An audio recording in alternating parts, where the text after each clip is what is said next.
GTA 5 isn't just one of the most successful games ever made. It's one of the most misunderstood stories in gaming.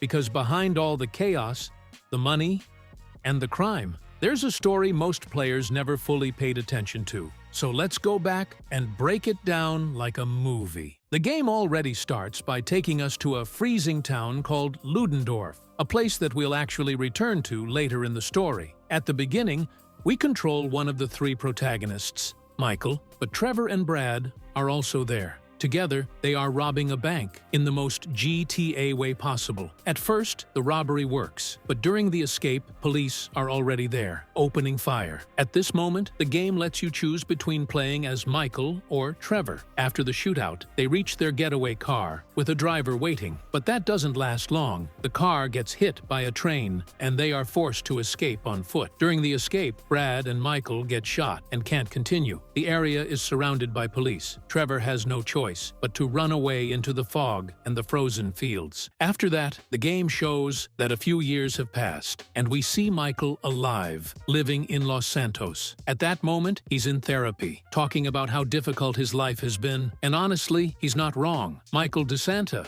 as he is now known, has a terrible marriage. His wife, Amanda, is unfaithful, and his two kids are also a problem. Jimmy and Tracy don't respect him and don't show much love either. They don't even have a good relationship with each other. So yeah, Michael's retired life feels more like a nightmare than a dream. But the game also introduces us to the new guy, Franklin. Compared to Michael, he is far from having a full bank account. One example of that is that Franklin is stealing cars right outside Michael's therapist's office. Yeah, quite a coincidence. Alongside his friend Lamar, they choose two luxury cars and turn it into a street race. But the police show up and ruin the fun. After escaping, they go back to the dealership that ordered the cars. The owner is a shady guy named Simeon Yetarian, and when they arrive, we see him talking to Michael's son, Jimmy, who is trying to buy a yellow SUV. Simeon is already planning to make him the next victim of his schemes. Franklin goes on his next job,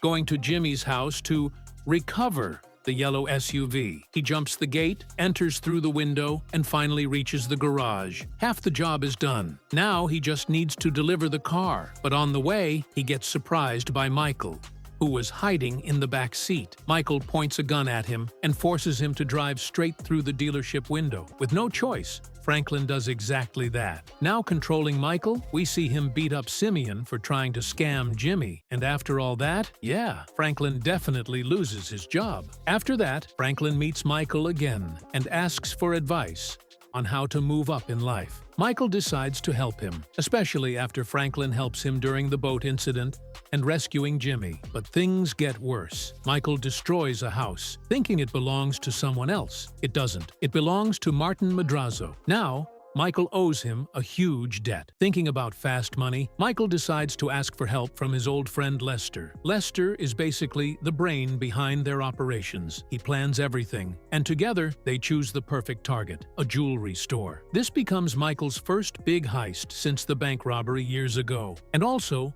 Franklin's first big opportunity. The heist is a success. Michael pays off his debt, but now they need to stay low for a while, so the game takes us to Blaine County, where we see Trevor. Trevor has built his own operation there, working with drugs and weapon trafficking. He's making good money even with a small crew, but Trevor is both crazy and smart. Anyone who gets in his way, he eliminates or sabotages, like what he did to Johnny Klebitz from The Lost MC and the O'Neill brothers. But Trevor gets surprised when he realizes that Michael, the friend he thought was dead, is actually alive in Los Santos. Convinced of that, he sends Wade to look for answers. Trevor goes to Los Santos himself and finally sees Michael again, alive, after all those years. But instead of a happy reunion, there's tension, anger, and a lot of unanswered questions. Now everything is connected again. Bigger jobs, more danger, and pressure from the FIB. But one question remains: what really happened in Ludendorff? Trevor believed Brad was alive, but the truth is, Brad died that day. The deal Michael made was supposed to sacrifice Trevor, but Brad took the bullet instead, and Michael disappeared,